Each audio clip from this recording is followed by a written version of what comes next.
Hürmetli vatandaşım, nöbetçilik leksiyimizi başlayımız. Amerika ve Cungo Cenubi Deniz'de keskin elişidiğen vakit yetip geldi mavzulu haber 10. ayının 24. günü Dovitor bitidi ilan kılındı. Haber mındak başlandı. Yakından beri Cenubi Deniz'in vaziyeti qaraganda nazıklaşıp ketdi. Amerika matbuatları aşkarlap Washington'un Cenubi Cungo denizde çarlaş planı var dep görsetdi. Lekin Amerika'da alakadar taraflar o çok bir narsa demedi. Cungo Tashqi ishlar ministerligi qattiq agahlandirish berdi.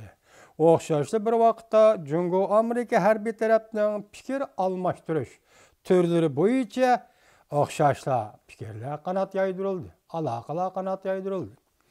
Cungo Kompartiyasi Merkezi Partiya Maktabining sobiq doimiy muavin mudiri Jing Bijan yaqinda Amerika Cungo keskin elishadigan vaqt yetib keldi degan gapni o'ttirg'a qo'ydi. Jing Bijan mundaq ko'rsatdi. 2015-yil xalqaro munosabatlarning bo'libmi Amerika Cungo munosabatining yuzlanishini qiyos qiladigan bo'lsak, 2014-yillik xalqaro munosabatlarning o'zgarishi bilan zich munosabatlik bo'ladi. 2014-yil qanday o'zgarish bo'ldi? Men bundaq hisoblayman deydi Jing Bijan.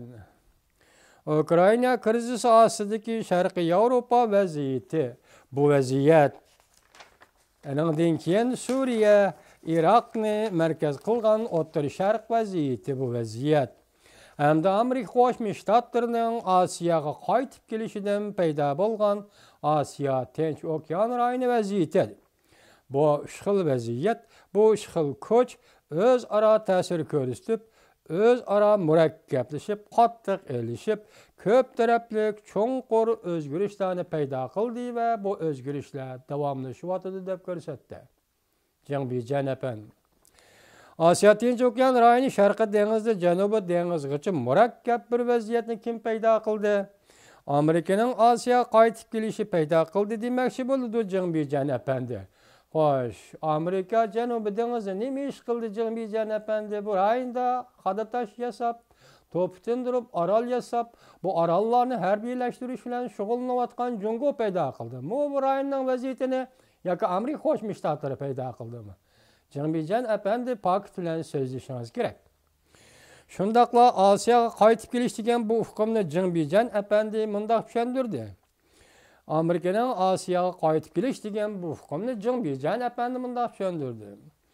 Amaliyotda Amerika hech qachon Osiyodan ayrilib boqqan emas. Bu albatta shundaq. Chunki Amerika Qo'shma Shtatlari hukumati Ikkinchi dunyo urushi, Osiyo Tinch okean urushining g'alabasini qo'lga keltirgan davlatdir.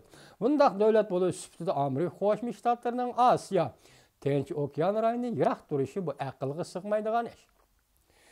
Shunga Amerika azaldan Osiyodan ayrilib boqqan emas. Undaqda Osiyo qaytib kelish degan hukmning ma'nosi nima? deb savol qo'ydi Jing Bijan apandi. Va bu savolga o'zi yana mundaq javob berdi. Aytsak, Osiyoga qaytib kelish deganlik Yaponiya Amerika ittifoqdoshligini tavrik qilib, Yaponiyaning tashqari qarab menishini qo'llash, Yaponiyani va vazir Shinzo Abening kollektiv qo'llanish huquqini qo'yib etishni qo'llabla qolmay, balki Yaponiyaning harbiy harakatining doirasini kengaytirish, Yaponiya harbiy harakatining doirasini kengaytirish qaysi darajaga yetib bora oladi deb savol qo'ydi Jing Bijan apandi. Davomini anglaysizlar vatandoshim.